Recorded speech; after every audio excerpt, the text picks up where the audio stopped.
wabarakatuh. Perkenalkan, nama saya Widya Teveni, NPM 1975-269 dari Program Studi Akuntansi, jurusan Ekonomi dan Bisnis Politeknik Negeri Lampung.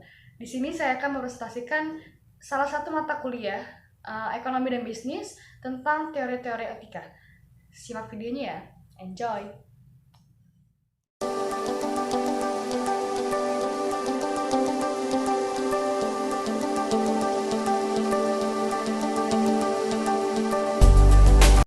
Menurut para ahli, etika adalah aturan perilaku, adat kebiasaan manusia dalam pergaulan antara sesamanya dan menegaskan mana yang benar dan mana yang buruk. Etika dalam perkembangannya sangat mempengaruhi kehidupan manusia. Etika memberi manusia orientasi bagaimana ia menjalani hidupnya melalui rangkaian tindakan sehari-hari. Itu artinya etika membantu manusia untuk mengambil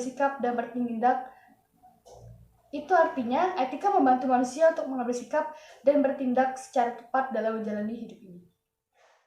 Tokoh-tokoh pada teori etika. Yang pertama adalah Joseph Fletcher, paham etika relatif. Pada teori ini, teori etika situasional, yang artinya menolak adanya norma-norma moral hukum karena kewajiban moral selalu bergantung pada situasi konkret. Dan situasi konkret ini dalam kesalahannya tidak pernah sama.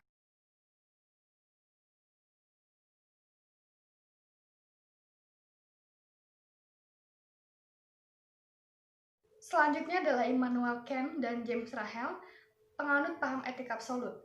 Pada teori ini, ada pokok teori yang umum, di mana ada aturan moral tertentu yang dianut secara bersama-sama oleh semua masyarakat, karena aturan-aturan itu penting untuk dilestarikan oleh masyarakat.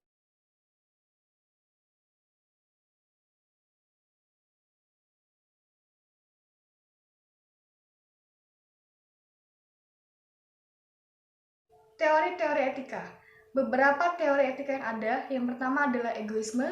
Egoisme menurut Rahel memperkenalkan dua konsep yang berhubungan dengan egoisme, yaitu yang pertama, egoisme psikologis. Egoisme psikologis adalah suatu teori yang menjelaskan bahwa semua tindakan manusia dimotivasi oleh kepentingan berkutat diri, dilandasi oleh ketamakan, tidak bersifat altruisme. Yang kedua yaitu egoisme etis adalah tindakan yang dilandasi oleh kepentingan diri sendiri. Munculnya paham egoisme etis memberikan landasan yang sangat kuat bagi munculnya paham ekonomi kapitalis dalam ilmu ekonomi. Selanjutnya yang kedua adalah utilitarianisme. Utilitarianisme berasal dari kata Latin yaitu utilis, kemudian menjadi kata Inggris utility yang berarti bermanfaat. Perbedaan. Yang ketiga yaitu deontologi. Istilah deontologi berasal dari kata Yunani, yaitu deon, yang berarti kewajiban. Deontologi adalah etis tidaknya suatu tindakan tidak ada kaitannya sama sekali dengan tujuan, konsekuensi, atau akibat dari tindakan tersebut. Kemudian yang keempat, teori hak. Menurut teori hak, suatu tindakan atau perbuatan dianggap baik bila perbuatan atau tindakan tersebut sesuai dengan HAM. Yang kelima adalah teori keutamaan atau virtue teori. Teori keutamaan tidak menanyakan tindakan mana yang etis dan tindakan mana yang tidak etis. Dan yang terakhir adalah teori etika teonom. Teori ini mengatakan bahwa karakter moral manusia ditentukan secara hakiki oleh kesesuaian hubungannya dengan kehendak Allah. Perilaku manusia secara moral dianggap baik jika sepadan dengan kehendak Allah, dan perilaku manusia dianggap tidak baik bila tidak mengikuti aturan-aturan atau perintah Allah, sebagaimana telah dituangkan dalam kitab suci.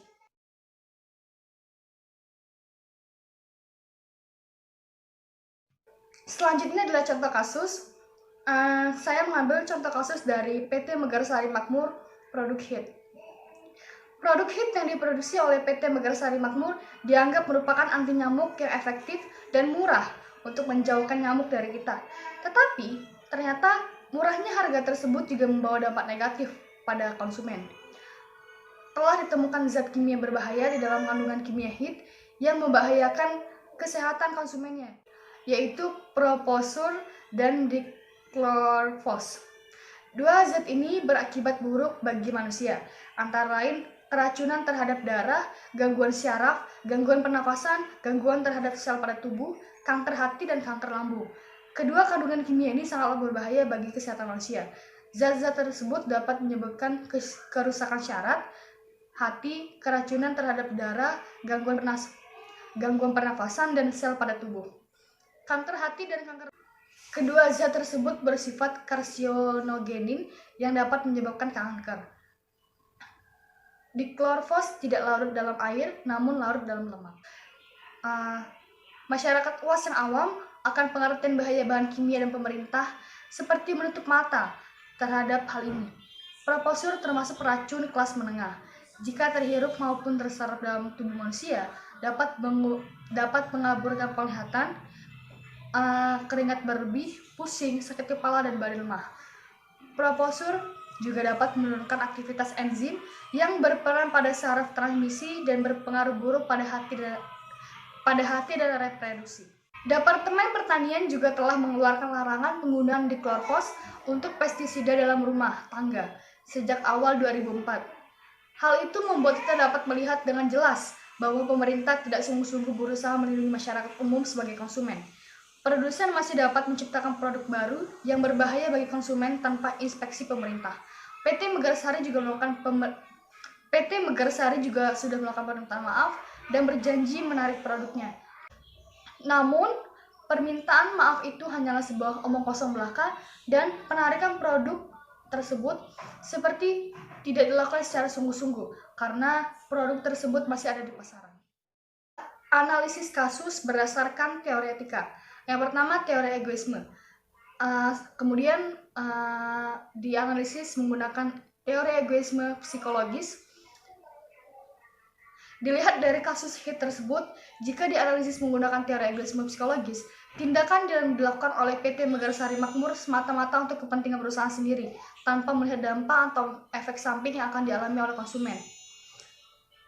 Tidak ada tindakan kepedulian yang dilakukan perusahaan, seperti contoh memberitahu penggunaan atau konsumen tentang produk tersebut setelah suatu ruangan disemprot, atau produk itu semestinya ditunggu 30 menit dahulu, baru kemudian dapat dimasuki atau digunakan ruangan tersebut. Jika disimpulkan, kasus HIT ini bila dikaitkan dengan teori egoisme psikologis sangat etis karena sesuai dengan fakta-fakta dan pernyataan. Selanjutnya, analisis kasus HIT ini menggunakan teori egoisme etis. Dalam hal ini, PT Megarsari melakukan permintaan maaf dan berjanji untuk menarik semua produknya. Namun, permintaan maaf itu hanyalah sebuah omong kosong dan penarikan produk tersebut seperti tidak dilakukan secara sungguh-sungguh karena produk tersebut masih ada di pasaran. Hal ini memungkinkan karena penarikan produk mungkin akan dapat merugikan PT Megarsari. Menurut teori egoisme etis, kasus ini khususnya pada pengembalian produk sangat etis karena PT Megarsari hanya melakukan omong kosong. Jika kasus HIT ini dikaitkan dengan teori utilitarianisme, kalau dilihat dari manfaat, HIT ini sangat bermanfaat bagi masyarakat. Dengan menggunakan produk ini dapat membunuh nyamuk dari penyakit yang disebabkan oleh nyamuk. Namun, pada kenyataannya terdapat tindakan tidak etis dari perusahaan yang menggunakan dua zat kimia berbahaya yang merugikan konsumen. Sangat tidak etis jika dikaitkan dengan teori utilitarianisme. Dan kasus HIT ini karena tidak ada manfaat bahkan cenderung membahayakan orang lain. Analisis kasus menggunakan teori deontologi. Etis atau tidak suatu tindakan tidak ada sangkut pautnya dengan tujuan. Melakukan apa saja untuk mendapatkan keuntungan pada dasarnya boleh dilakukan, asal tidak merugikan pihak manapun dan tentu saja pada jalurnya. Yang selanjutnya yaitu yang keempat, analisis kasus menggunakan teori hak. Dalam kasus HIT tersebut sudah ada hak konsumen yang dilanggar oleh PT Megarsari Makmur karena produknya terdapat dua zat berbahaya yang merugikan konsumen yang menggunakan produk tersebut. Hak atas informasi yang benar, jelas, dan jujur mengenai kondisi dan jaminan produknya. Pelanggaran yang dilakukan yaitu di mana perusahaan tidak memberikan peringatan kepada konsumen mengenai kandungan yang ada pada produk mereka. Berdasarkan kasus ini, tidak etis jika dikaitkan dengan teori hak di atas, karena PT Megarsari tidak memberikan hak konsumen terhadap produk HIT. Analisis kasus menggunakan teori keutamaan. PT Megarsari Makmur sudah melakukan perbuatan yang sangat merugikan konsumen dengan memasukkan dua zat berbahaya pada produk mereka. Mengenai hal itu sudah jelas bahwa tidak ada kejujuran yang dilakukan oleh PT Megarsari. Meskipun Megarsari sudah melakukan permintaan maaf dan berjanji menarik produknya, itu tidak dilakukan. Sama saja perusahaan melakukan pembohongan publik untuk mengembalikan kembali kepercayaan konsumen terhadap produk HIT tersebut. Berdasarkan fakta di atas, sangat-sangat tidak etis jika kasus ini dikaitkan dengan kasus teori keutamaan, karena PT Megarsari yang telah melakukan kebohongan publik yang tidak sesuai dengan sifat-sifat teori keutamaan. Analisis kasus HIT berdasarkan teori etika teonom.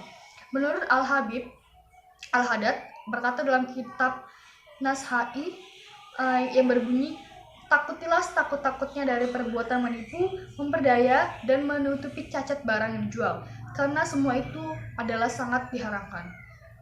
Pada kasus ini, PT Megarsari jelas telah melanggar ajaran manapun karena telah menjual barang dengan kandungan zat berbahaya bagi tubuh manusia, yang artinya jual beli tersebut adalah haram. Terima kasih sudah menonton video ini. Jangan lupa like, subscribe, dan komen. Wassalamualaikum warahmatullahi wabarakatuh.